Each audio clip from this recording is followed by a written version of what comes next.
Halo teman-teman, kembali lagi di channel saya Pradipta Official. Di video ini saya kembali melanjutkan cerita sejarah Kesultanan Cirebon. Bagi teman-teman yang belum nonton dari part 1, silahkan linknya ada di deskripsi video ini. Jangan lupa untuk subscribe video ini, like, komen, dan share sebanyak-banyaknya. Dan sumber cerita ini saya baca kembali dari Wikipedia. Bersatunya Banten dan dikuasainya Sunda Kelapa.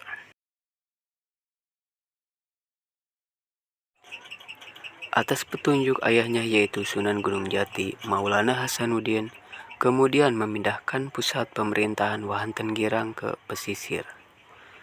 Di kompleks Surosowan sekaligus membangun kota pesisir.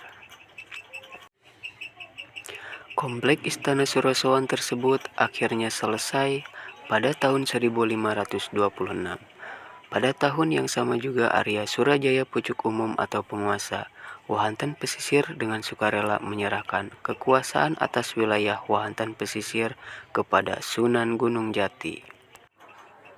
Akhirnya kedua wilayah Wahanten Girang dan Wahanten Pesisir disatukan menjadi Wahanten yang kemudian disebut sebagai Banten dengan status sebagai kadipaten atau setingkat dengan provinsi. Dari Kesultanan Cirebon pada tanggal 1 Muharram 933 Hijriah sekitar tanggal 8 Oktober 1526 Masehi. Kemudian Sunan Gunung Jati kembali ke Kesultanan Cirebon dan pengurusan wilayah Banten diserahkan kepada Maulana Hasanuddin. Dari kejadian tersebut, sebagian ahli berpendapat bahwa Sunan Gunung Jati adalah sultan pertama di Banten. Meskipun demikian, Sunan Gunung Jati tidak menghabiskan dirinya menjadi penguasa atau sultan di Banten. Alasan-alasan demikianlah yang membuat pakar sejarah seperti Husein Jajadiningrat berpendapat bahwa Sunan Gunung Jatilah yang menjadi pendiri Banten dan bukannya Maulana Hasanuddin. Menurut catatan dari Jo de Barros, semenjak Banten dan Sunda Kelapa dikuasai oleh Kesultanan Islam, Bantenlah yang lebih ramai dikunjungi oleh kapal dari berbagai negara.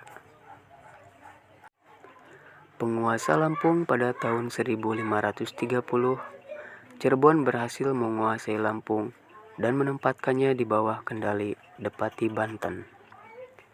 Lahirnya Kesultanan Banten pada tahun 1552, Maulana Hasanuddin diangkat menjadi sultan di wilayah Banten oleh ayahnya Syarif Hidayatullah atau Sunan Gunung Jati. Dikuasainya Sunda Kelapa pada tahun 1527. Laporan Portugis menjelaskan bahwa Sunda Kelapa terbujur sepanjang 1 atau 2 km di atas potong-potongan tanah sempit yang dibersihkan di kedua tepi Sungai Ciliwung.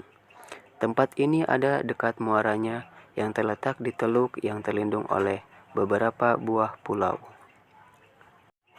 Sungainya memungkinkan untuk dimasuki 10 kapal dagang yang masing-masing memiliki kapasitas sekitar 100 ton. Kapal-kapal tersebut umumnya dimiliki oleh orang-orang Melayu, Jepang, dan Tionghoa. Di samping itu ada pulau kapal-kapal dari daerah yang sekarang disebut Indonesia Timur.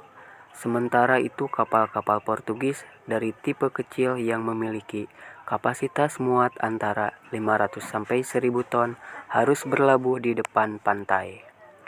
Tom Pierce juga menyatakan bahwa barang-barang komoditas dengan Sunda diangkut dengan lancar, yaitu semacam kapal yang muatannya sampai kurang lebih 150 ton. Lalu pada tahun 1522, Gubernur Alfonso de Albuquerque yang berkedudukan di Malaka mengutus Hendrik Leme untuk menghadiri undangan Raja Sunda Surawisesa, dalam naskah Portugis disebut sebagai Raja Samiam, untuk membangun benteng keamanan di Sunda Kelapa guna melawan orang-orang Cirebon yang menurutnya bersifat ekspansif. Pada masa ini, nama Fatahillah atau Fadilah Khan yang dipercaya sebagai masyarakat Cirebon berasal dari Pasai sudah dikenal di beberapa kalangan masyarakat Demak dan Cirebon. Setelah sebelumnya hidupnya berpindah-pindah dari Pasai ke Melaka sebelum datang ke Cirebon. Akibat kedua tempat tersebut dikuasai oleh Portugis. Fatahillah dikenal dikarenakan dia turut membantu dalam hal syiar Islam di Cirebon. Setelah meninggalnya Sultan Demak, Pangeran Sabranglor, ia kemudian menikahi mantan istri Pangeran Sabranglor yaitu Ratu Ayu dan merupakan anak dari Sunan Gunung Jati. Dan setelah Pangeran Jayakelana dari Cirebon meninggal, ia pun kemudian menikahi mantan istrinya yang berasal dari Kesultanan Demak, yaitu Ratu Ayu Pembayun. Hal ini membuat Fatahillah menjadi menantu Sunan Gunung Jati dan Kesultanan Demak. Pada tanggal 21 Agustus 1522, dibuatlah suatu perjanjian yang menyebutkan bahwa orang Portugis akan membuat loji atau perkantoran dan perumahan yang dilengkapi benteng di Sunda Kelapa dan Banten. Sedangkan Sunda Kelapa akan menerima barang-barang yang diperlukan. Raja Sunda Surawisesa akan memberikan kepada orang-orang Portugis 1000 keranjang lada sebagai tanda persahabatan, sebuah batu peringatan atau dibuat untuk memperingati peristiwa itu.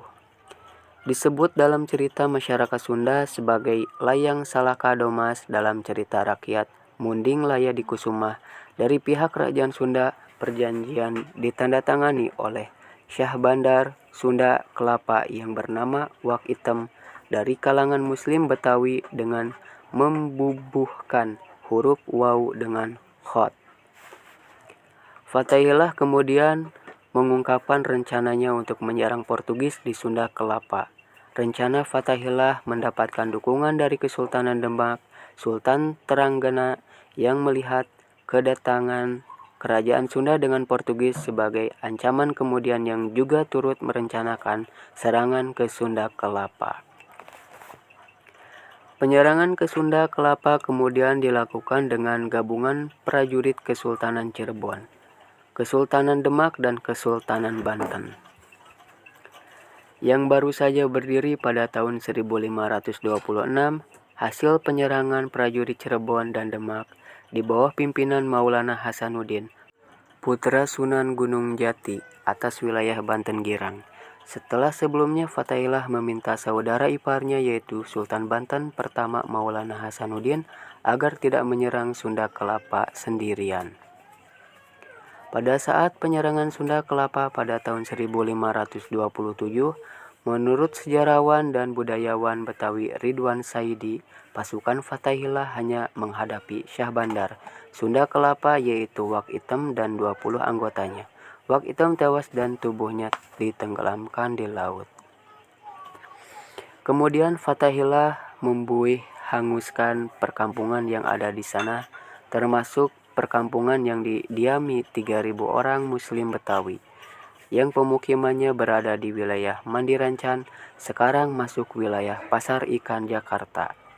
Fatahillah kemudian membangun istana dengan tembok tinggi di sisi barat Kali Besar atau terusan sungai di sebelah barat Ciliwung.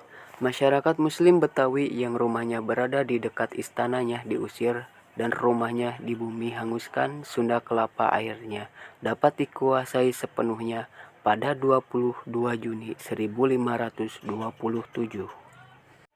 Dan pada akhirnya Sunda Kelapa dikuasai Islam.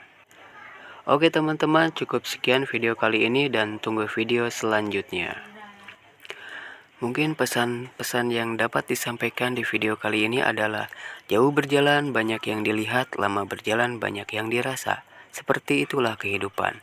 Namun jangan dijadikan alasan untuk kita berhenti bergerak. Cukup sekian untuk video kali ini. Apabila ada kesalahan mohon dimaafkan, karena salah murni datangnya dari saya pribadi dan benar hanya milik Allah Subhanahu wa Ta'ala. Wassalamualaikum warahmatullahi wabarakatuh.